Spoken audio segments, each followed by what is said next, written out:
Bonjour à tous et à toutes et bienvenue au balado Tour à Tour.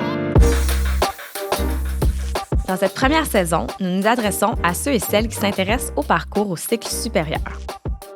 Je m'appelle Sarah, je suis agente de communication au service de l'admission et du recrutement de l'UDM. Aujourd'hui, j'ai le plaisir de discuter avec deux membres de la communauté étudiante de l'UDM, Valérie Thomas, au doctorat en sciences de l'éducation, et Gabrielle Pantier-Leboeuf, au doctorat en études hispaniques, pour vous éclairer sur le processus de rédaction au cycle supérieur. Valérie et Gabrielle, bonjour. Bienvenue au balado. Bonjour. Bonjour. Donc, j'ai une première question pour vous. Quel est le rôle de la rédaction au doctorat? Bien, la rédaction au doctorat, dans le fond, une fois qu'on a bien commencé nos cours, puis qu'on a une idée sur quoi on va travailler, en fait, on ne fait que rédiger. C'est lire, écrire, construire sa pensée. On peut pas faire des études doctorales en n'écrivant pas, en tout cas pas des études de troisième cycle. Oui, puis si je peux me permettre de surenchérir là-dessus aussi, je crois que on a souvent tendance à croire que la rédaction, c'est une étape finale lors de la réalisation de notre projet de recherche, que ce soit le mémoire ou la thèse. Mais je pense que c'est important de voir la rédaction comme quelque chose qui peut nous accompagner tout le long du processus. Donc, je pense qu'une erreur qu'on commet souvent, c'est celle d'attendre vraiment la toute fin pour rédiger, là, une fois qu'on sent qu'on a lu l'entièreté de la littérature sur notre question de recherche, qu'on sait exactement où on s'en va avec nos analyses. Alors que je pense que la rédaction, c'est aussi un processus formateur. Donc, c'est en écrivant d'une certaine façon que nos idées se placent. Donc, je crois que c'est vraiment bon de garder en tête qu'on peut rédiger dès le début de notre projet de recherche, que ce soit le mémoire ou la thèse, à commencer par exemple par la rédaction des objectifs, du cadre théorique, de la méthodologie. Donc oui, je vois vraiment ça comme quelque chose qui accompagne l'étudiant ou l'étudiante au cycle supérieur tout le long du parcours. Et combien de temps ça prend environ rédiger une thèse de doctorat, Valérie? Bien, rédiger une thèse de doctorat, ça prend au minimum 4 ans, si on fait ça à temps plein. Peut-être 3, quelqu'un qui a déjà des données qui sont collectées. À temps plein, ça peut prendre aussi 5 ans, voire plus. Moi, je vois pas de problème à faire des études sur 7-8 ans si on travaille en même temps. Gabrielle, aurais-tu quelque chose à rajouter par rapport à ça? Je pense que Valérie a très bien répondu, mais j'ajouterais peut-être le fait que c'est vraiment variable en fonction d'une foule de critères. Donc déjà, le type de recherche qui est réalisée, est-ce que c'est une recherche, par exemple, qui a un terrain, qui a des participants, des participantes, ou est-ce que c'est plus une recherche, disons, théorique, qui se fait vraiment avec les livres en bibliothèque? Donc, c'est sûr que la présence d'un terrain peut rallonger considérablement le processus. Même chose aussi sur, évidemment, les conditions de rédaction. Donc, est-ce que, par exemple, on a du financement? Est-ce qu'on est obligé de travailler à l'extérieur ou de prendre plusieurs contrats à l'université pour arriver à subvenir à ses besoins? Donc, tous ces facteurs-là peuvent allonger, évidemment, le processus. Alors, c'est très variable, mais je pense que, comme Valérie dit, minimum 4 ans, peut-être plus. OK. Donc, il y a beaucoup de facteurs qui entrent en ligne de compte qui font que ça peut beaucoup varier là, d'une personne à l'autre. Comment ça se passe, la rédaction, pour vous? Pour toi, Valérie, comment ça se passe? Bien là, moi, je suis en 2e année de doctorat. Donc, je rédige depuis, comme Gabrielle l'a dit, là, c'est toujours un processus continu. On commence à rédiger la première journée où on commence le doctorat, puis on va terminer en remettant la thèse complétée. Pour moi, rédiger en ce moment, ça va bien, mais ça a été difficile de trouver mes repères au début, de trouver ma méthode de travail. Étonnamment, je venais de faire une maîtrise quand j'ai commencé le doctorat. Puis malgré tout, le processus de rédaction, pour moi, c'était pas la même chose pour je sais pas, Gabrielle, qu'est-ce que tu en penses, là, mais la complexité du travail, le fait que c'est un travail de plus longue haleine, qui doit être plus fouillé, qui doit être plus... que chaque propos doit être plus appuyé. Pour moi, la rédaction au doc, c'est un peu différent de ce que c'était à la maîtrise. Ça me demande plus de temps. Pour toi, Gabrielle, est-ce que c'était comme ça aussi? Oui, je suis quand même d'accord. En fait, moi, je suis rendue, j'entame ma 7e année là, de doctorat. Donc, quand on parlait de parcours d'une durée variable, c'est ça aussi. Je pense qu'on a souvent tendance au doctorat, bon, c'est vrai pour tous les cycles supérieurs, mais particulièrement pour la thèse, de voir la thèse comme étant une espèce de gros bloc monolithique, là, donc un monstre d'une certaine façon ou quelque chose d'assez intimidant, donc on ne sait pas trop par quel angle attaquer. Et je pense que ça peut freiner psychologiquement, disons, le processus de rédaction pour certaines personnes. Donc, cette crainte-là de ne pas trop savoir comment commencer, par où s'y prendre. Donc, je pense que quelque chose qui aide grandement le processus de rédaction, c'est aussi de diviser donc ce qu'on perçoit comme la thèse, en plusieurs petites étapes à accomplir. Puis ça dédramatise vraiment l'ampleur du projet qu'on doit réaliser. Puis je pense que ça permet aussi de garder une certaine motivation dans la rédaction en voyant l'accomplissement de plus petits objectifs là, tout au long de la démarche. Est-ce que vous avez des conseils sur justement comment être régulier ou efficace tout au long du processus de rédaction? J'aurais plusieurs conseils. Bon, déjà là, comme je l'ai dit, de ne pas attendre, de sentir qu'on est prêt ou prête puis qu'on a tout lu avant de commencer à rédiger. Donc, de vraiment commencer l'écriture assez rapidement dans le processus.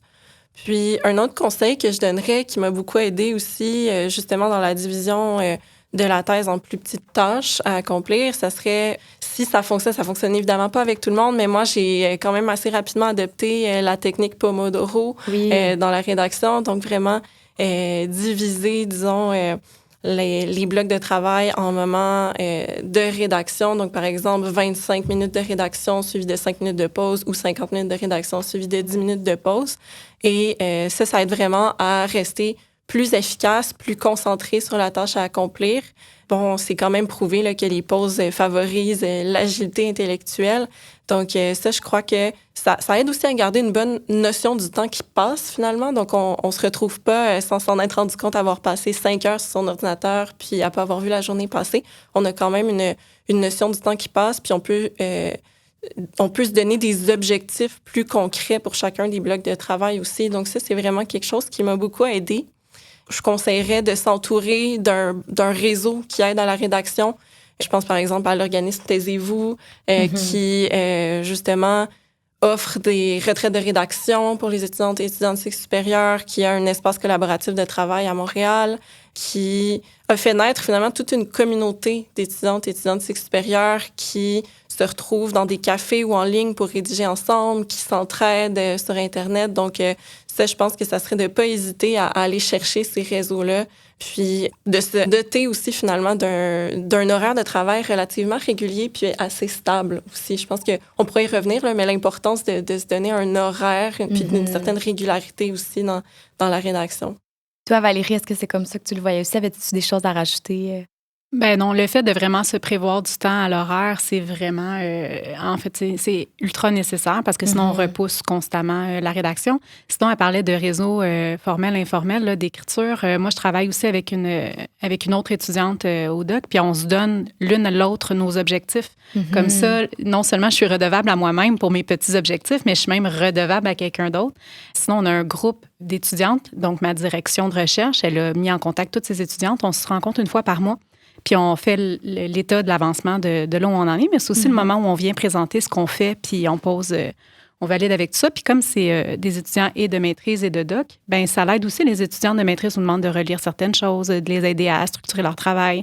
Puis bien, moi, en tant qu'étudiante de doc, ça me donne l'impression d'être rendue un peu plus loin dans mon cheminement. Puis aussi, ça m'aide à trouver la ligne directrice dans le travail de quelqu'un d'autre. Ça t'aide, veux pas, à pratiquer à trouver la ligne directrice dans ton travail.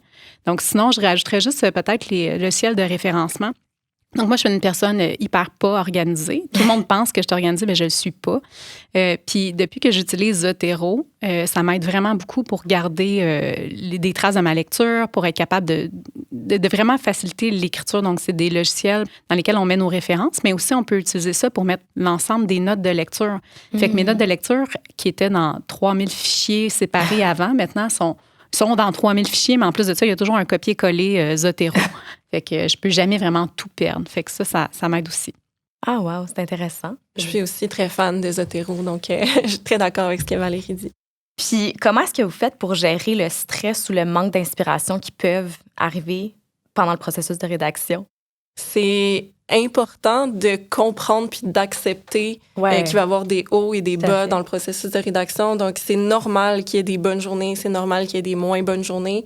Je pense que déjà, de l'accepter, ça dédramatise un petit peu cette situation-là, puis ça évite qu'on soit bloqué, qu'on ait un peu le syndrome de la page blanche, finalement. Des fois, même si on se dote du meilleur cadre possible pour rédiger, donc on a un environnement de travail vraiment paisible, tranquille, adéquat, qu'on essaie de se doter d'un horaire de travail stable, qu'on utilise la technique Pomodoro, même si on fait tout ce qu'il faut, c'est normal que des fois, on arrive en plusieurs heures à produire seulement une ligne, puis peut-être même que après plusieurs jours, on va la supprimer, cette ligne-là. Puis je pense que c'est sain de comprendre que ça fait partie du processus, donc de s'enlever cette culpabilité-là, finalement, lorsqu'on sent qu'on n'arrive pas à obtenir le rythme de rédaction qu'on souhaiterait avoir. Puis c'est sain aussi de prendre des pauses, donc pas seulement des pauses, les fameuses 10 minutes de pause de la technique Pomodoro, mais de savoir aussi s'arrêter à la fin d'une journée de travail, parce que souvent, on a tendance à culpabiliser lorsqu'on sent qu'on n'a pas été assez efficace ou efficace comme on aurait voulu dans la journée. Donc, on a tendance à rattraper en travaillant plus longtemps le soir, en travaillant la fin de semaine. Mais on fait juste s'épuiser en faisant ça, en fait. Donc, c'est vraiment important, je pense, pour gérer le stress, de prendre des pauses, de faire des activités qui nous font du bien, de faire du sport, de voir des amis, etc. Je suis tout à fait d'accord. Puis, tu sais, c'est ça, c'est qu'on est humain, là, à la fin de la journée. Là. On a d'autres occupations aussi, des fois. Fait que c'est important d'être indulgent envers soi-même. Puis toi, Valérie, comment tu fais pour... Je dois dire là, que comme Gabrielle, je fais la méthode Pomodoro. Moi, je fais les 50 minutes. Puis quand c'est des journées où j'ai de la misère à produire, là, je me descends à 25 minutes avec 5 minutes de pause. Ça m'a pris du temps aussi à admettre qu'il y avait des journées où ça allait aller bien. J'allais écrire, j'allais être capable de produire. Puis il y a d'autres journées où je produisais moins. Mais quand on en est conscient puis qu'on a des tâches variées, mais c'est juste de changer de tâche puis de se laisser du temps. Du travail intellectuel, ça demande des pauses, ça demande du temps. Fait que ça, je suis on ne peut plus d'accord. Puis là, j'ai fait mon examen synthèse. Donc, au bout de la première année de doctorat, on doit répondre à 2 questions. On a 1 mois là, pour écrire 2 papiers. Puis je suis arrivée, là, au bout d'1 mois, là, au bout de 3 semaines, il y avait une question là, pour laquelle j'étais pas capable de produire quelque chose. Dans le fond, ce que j'ai fait, c'est que j'ai parti mon magnétophone, là, puis j'ai dit tout ce que j'étais capable de dire sur ce sujet-là. Oh, wow. Puis en le mettant dans le Word Online, ça me l'a écrit. Puis là, je me disais, OK, j'ai pas rien fait. Je sais tout ça. Fait que ça me rassurait déjà d'être capable de sortir tout ce que j'avais de la tête pour le mettre. Puis après ça, j'ai rien utilisé de tout ça. Là. C'est juste que ça me montrait que j'avais pas fait des lectures en vain pendant 1 mois. Une autre chose aussi, c'est que finalement, cette question-là qui a été épouvantable, à un moment donné, je me suis rendu compte que je n'étais pas capable de cerner la ligne directrice, ce qui me permettrait de faire mon papier. Puis j'ai demandé à mon chum, j'ai dit, mais je fais quoi? C'est épouvantable. Il m'a dit, bien, écris tout ce qui te pose problème, tout ce qui t'empêche de faire cette ligne directrice-là, parce que des fois, des résultats, c'est aussi le fait d'être pas capable de parvenir à des résultats. Faire une synthèse des écrits, des fois, c'est un résultat en soi que de dire, ben il y en a pas c'est difficile de faire une synthèse puis de faire des regroupements parce que c'est hétéroclite comme objet de recherche. Fait que des fois, c'est ça, c'est de se faire confiance puis d'accepter le fait qu'il y a des journées qui sont bonnes, des journées qui sont moins bonnes, puis se faire confiance dans le sens de se dire, ben j'ai lu, j'ai compris des choses. Si je suis pas capable de tirer le filon puis de trouver la formule magique pour arriver à, pas la formule magique, mais la bonne façon de dire tout ça, c'est peut-être parce qu'il n'y en a pas de bonne façon et c'est ça que je vais écrire. Quelle est l'importance de la relecture de son travail avant la remise?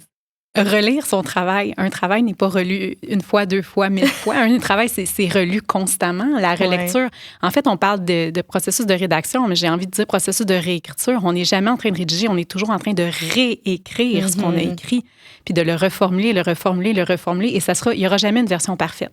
Ouais. Fait que peu importe le nombre de relectures, de révisions, de réécritures qui vont avoir été faites, il n'y en aura pas de version parfaite, ça, il faut l'accepter. Mais ce qui est certain, c'est qu'il n'y a personne qui écrit d'un seul jet. Puis, je suis correctrice de formation, c'est-à-dire que j'ai fait une formation en révision de premier cycle, puis j'ai été longtemps correctrice. Donc, les gens, puis en plus de ça, j'enseigne le français. Donc, les gens pensent que pour moi, écrire, c'est simple, puis que c'est facile, parce que quand on lit ce que j'écris, c'est donc ben beau. Mais moi, j'arrête pas de me battre puis de lutter puis de dire, mais vous avez aucune idée, ça a été pénible, ça a été difficile, j'ai mis tout mon sang là-dedans là, parce que je suis obligée de réécrire puis de réécrire puis de réécrire, même si j'ai peut-être une plus grande facilité au départ, c'est jamais simple. Ça se fait jamais d'un seul coup. Fait qu'on parle pas d'une relecture, mais de milliards de relectures. À un certain point, ça peut presque devenir obsessif, j'imagine, de jamais abandonner tout en continuer tout le temps dedans, là. On parle de relecture qu'on fait soi-même, mais en fait, se faire relire par quelqu'un d'autre, c'est là toute la beauté de l'affaire. Être capable de relire quelqu'un d'autre et se faire relire soi-même, c'est comme ça qu'on s'améliore, puis qu'on améliore notre travail, puis qu'aussi on aide quelqu'un d'autre à s'améliorer. Donc, il ne faut vraiment pas négliger la part des autres dans son écriture. Tout à fait. Puis justement, là, on parle de relecture, puis du fait que ça peut prendre du temps avant qu'on se sente prêt ou satisfait de notre travail. Quand est-ce qu'on sait qu'on est officiellement prêt ou prête pour la remise? Je pense que c'est un dialogue aussi qu'on a avec notre direction de recherche, mais ça m'a pris beaucoup d'efforts, par exemple, pour mon mémoire de maîtrise, de comprendre que le mémoire allait pas être l'œuvre de ma vie, puis que ça devait pas être parfait et l'aboutissement de tout ce que j'allais pouvoir faire de mieux dans ma carrière professionnelle. Donc, c'est important de comprendre que c'est une étape. C'est une étape de la réflexion à un certain moment. Puis, on va pouvoir continuer à travailler sur ces projets-là si on continue, évidemment, dans le monde de la recherche. Donc, je pense que c'est d'accepter de terminer cette étape-là pour en commencer une autre. Donc, sans se dire là, qu'on est arrivé nécessairement au résultat escompté parce qu'on remet jamais exactement ce qu'on souhaiterait, puis ça répond jamais entièrement à toutes nos ambitions. Puis je pense que c'est normal, on a tendance à mettre beaucoup sur la thèse comme si ça devait finalement être la meilleure œuvre qu'on écrit dans toute notre vie. Donc, je pense que c'est vraiment à partir du moment où on accepte que, là, à l'étape où j'étais rendue, là, j'ai dit ce que j'avais à dire. Je suis prête à passer à autre chose, finalement. Je suis prête à continuer mes travaux sous une autre forme, d'une autre façon, puis à déposer. Et quelles sont les ressources qui sont offertes aux étudiants en termes de rédaction? J'avais parlé tout à l'heure de l'organisme Taisez-vous. Donc ça, je pense que ça peut quand même être une très bonne ressource. Ils offrent aussi beaucoup d'ateliers sur la rédaction, sur la gestion du temps, la gestion du stress, par exemple. À l'Université de Montréal, il y a aussi le Fonds d'investissement des cycles supérieurs, donc le FICSUM, qui a beaucoup de ressources pour les étudiantes et étudiants en rédaction, puis qui ont mis aussi dans les dernières années à disposition des étudiantes et étudiants de cycles supérieurs un local de rédaction, donc à la Bibliothèque des lettres et sciences humaines, au 3e étage. Puis le FICSUM organise aussi des matinées de rédaction, donc du mardi au jeudi matin, de 8h30 à 12h30, et c'est animé, c'est gratuit. Donc, je pense que tout ça peut favoriser finalement les bonnes conditions de réussite, les bonnes conditions de rédaction. Avais-tu d'autres ressources en tête? Il y a des cours qui s'offrent en rédaction. Moi, j'en ai fait un en rédaction scientifique en anglais, puis ça, c'est des bons trucs. Il y a beaucoup de ressources en ligne. Donc, Valérie et Gabrielle, merci beaucoup d'avoir participé à cet épisode du Balado. Merci pour l'invitation. Oui, merci à vous de nous avoir invités. Pour bonifier l'échange, nous avons demandé à Annie Malo, professeure titulaire à la Faculté des sciences de l'éducation, et Olivier Vallerand, professeur adjoint à la Faculté de l'aménagement, de nous partager leur point de vue. Annie et Olivier, bonjour. Bonjour. Donc, vous avez écouté l'échange avec les deux étudiantes. Je serais curieuse maintenant de vous entendre sur certains éléments qui ont été abordés. Alors, ma première question est pour vous, Annie. En quoi est-ce que l'écriture permet de structurer la pensée? Oui, j'adore cette question parce que souvent, on a comme représentation que l'écriture, c'est pour exprimer sa pensée déjà toute faite. Et puis, l'écriture peut être vraiment au service de la construction de la pensée, puis de deux façons, je dirais. Une première façon, c'est au moment qu'on écrit, qu'on se met à écrire pour fixer des mots, fixer des concepts, les mots justes, d'organiser sa pensée, puis les outils Word ou de traitement de texte aident vraiment à jouer avec les idées qu'on exprime. Et puis, dans un deuxième temps, c'est aussi de laisser des traces de sa pensée et puis d'avoir un recul, d'y revenir, de venir compléter et donc d'avoir un regard réflexif aussi sur les traces qu'on a laissées pour pouvoir continuer par la suite. Donc, je pense que c'est vraiment un outil précieux. Puis, il y a un autre outil aussi qui s'appelle le journal de bord, qu'on peut se mettre à écrire, un peu comme un journal personnel, mais de recherche, et puis qu'on laisse ses pensées en dialogue avec les lectures qu'on fait, ou par la suite en dialogue avec les données terrain qu'on a aussi, qu'on recueille. Et donc, ça nous permet d'avoir toutes sortes de réflexions en dialogue avec soi-même, les lectures et les données qu'on a pu obtenir. Ma prochaine question pour vous, c'est quelle est l'importance de l'autre, justement, dans ce processus solitaire de rédaction? Il y a toutes sortes d'autrui dans le processus de rédaction. Les premiers sont les auteurs qu'on lit. Donc, la thèse nécessite de développer sa propre voix, mais un peu dans une posture particulière, c'est-à-dire qu'on peut rien affirmer par soi-même, qu'il faut toujours s'appuyer sur les autres qui nous précèdent pour pouvoir avancer des constats, des affirmations. Un autre autrui, c'est sa direction de recherche. C'est avec elle qu'on est en dialogue le plus souvent aussi, qui vient à la fois nous appuyer dans notre démarche et valider aussi celle-ci. Donc, c'est une personne importante. Puis les autrui, pendant les cours, les pairs sont importants, Mais après, quand la scolarité est terminée, là, ça devient vraiment plus solitaire. Puis il ne faut pas les oublier, ces personnes-là, qui sont vraiment importantes, qui font un accompagnement informel, je dirais autant pour le développement du projet que les hauts et les bas émotifs là, dont ont parlé les deux étudiantes, Valérie et Gabrielle, qui vivent un peu le même processus, puis qui sont là pour partager ces différentes étapes-là. Et puis, tous les autres, oui, de la communauté scientifique aussi, dans les activités informelles. Je pense que c'est très important. Parfois, on a l'impression que ça peut rallonger le processus, mais c'est aussi important d'avoir des discussions qui nous aident justement à articuler la pensée. Donc, ça peut être loin de la rédaction, mais en même temps, ça nous aide à rédiger une proposition de communication, ça aide à présenter ou à mettre par écrit PowerPoint. Donc, tous ces types d'écrits-là aussi participent à la construction du projet et à l'élaboration du projet. Ma prochaine question est pour vous, Olivier. Quelle stratégie est-ce qu'on peut déployer pour être efficace lors de la rédaction? Un peu comme Annie le disait, en fait, il faut vraiment penser la rédaction comme un outil de réflexion. Donc, c'est pas la dernière chose qui arrive. Je pense que pour moi, c'est dès le départ de penser à l'écriture. Donc, ça veut dire, on dit souvent, là, ça semble être quelque chose de base, faire un plan de rédaction dès le début, puis ne pas hésiter à jouer avec ce plan de rédaction-là. Mais souvent, je parle à mes étudiantes, mes étudiants, puis je leur dis, bon, prépare un plan de rédaction, puis un plan de rédaction, c'est quoi ça, comment? Alors que pour moi, c'est toujours première étape parce que ça permet d'organiser les idées, ça permet de réfléchir à ça. D'autres façons de penser, c'est aussi de tester certaines choses. Donc, une fois qu'on a ce plan de rédaction-là, on va dire, OK, je vais prendre un des chapitres, puis je vais tester si ce à quoi je suis en train de réfléchir, ça fonctionne une fois que je l'écris, ça fonctionne une fois que je le mets sur papier. Donc, de tester ça, de prendre le chapitre qu'on se dit, bon, ça va être le chapitre le plus facile, parce que je l'ai en tête, puis d'essayer d'organiser ces choses-là. Donc, moi, je viens de sciences humaines et un peu plus création. Donc, c'est facile d'aller un peu n'importe où dans la thèse ou dans le mémoire parce que, c'est des différentes idées à chaque chapitre. Mais d'une discipline à l'autre, je pense qu'il y a toujours façon de justement travailler, d'aller voir quel morceau de la rédaction je peux faire facilement pour débloquer les idées. Puis donc, on peut aussi se donner des étapes, appliquer à des congrès, pour des revues. Et puis, comme ça permet de diviser par petits blocs le travail qu'on a à faire, puis se donner des deadlines. Parce que le travail solitaire de rédaction, souvent le grand défi, c'est juste nous-mêmes qui se donnent cette limite-là. Donc, d'utiliser ces choses qui existent un peu partout. Puis ça peut être des colloques étudiants, ça peut être des plus grands congrès scientifiques, mais d'essayer de trouver toutes ces petites stratégies-là pour se pousser à avancer, à arriver à la fin. Et quel type de public devrait-on viser lorsqu'on rédige? Bien, je dirais, en un certain sens, surtout pas un public universitaire.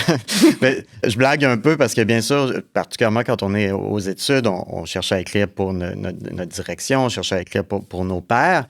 Mais en même temps, quand on fait de la recherche, on raconte une histoire, on raconte l'histoire d'un sujet pour lequel on est intéressé. Donc, je pense qu'il faut le penser vraiment comme ça, comme si je voulais expliquer cette chose-là à un très, très grand public, comment je l'expliquerais d'une façon qui est simple à comprendre, qui n'est pas répétitive. Donc, souvent, il y a des méthodes très précises, puis encore là, ça dépend d'une discipline à l'autre, puis chaque discipline a ses méthodes. Mais moi, j'invite toujours mes étudiantes à remettre en question un peu ce qu'ils ont vu dans les autres mémoires, dans les autres thèses, de dire, bon, est-ce que ça racontait vraiment une histoire claire du sujet qui était là? Donc, pour éviter la répétition, pour que ça soit quelque chose, parce que même moi, comme professeur, quand je lis un travail, si c'est trop rigide, si c'est trop écrit selon les méthodes, je déconnecte complètement, puis je perds le fil de ce que l'étudiante ou l'étudiant est en train d'expliquer, alors qu'il y a tellement de travail que des fois, c'est un peu frustrant de lire ces choses-là, puis de faire, mon Dieu, je vois le contenu, mais c'est tellement difficile de rentrer parce que l'étudiant a eu peur un peu de se détacher vraiment des façons de faire très traditionnelles. Et à un certain point, ne les maîtrisait pas nécessairement.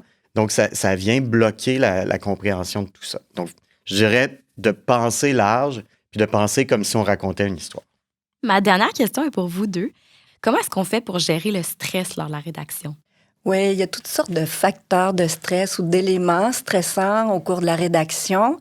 Je pense que le premier élément, c'est le syndrome de la page blanche. Donc, ça renvoie un peu à ce qui vient d'être dit, c'est-à-dire se mettre à écrire et le décortiquer par petits morceaux. Les 2 étudiantes référaient à la méthode Pomodoro, là, se donner des périodes de temps fixes, 25-5 ou 50-10. Donc, se donner une routine d'écriture aussi. Puis après, il y a des éléments de se mettre à écrire, mais on voit la thèse comme un tout aussi.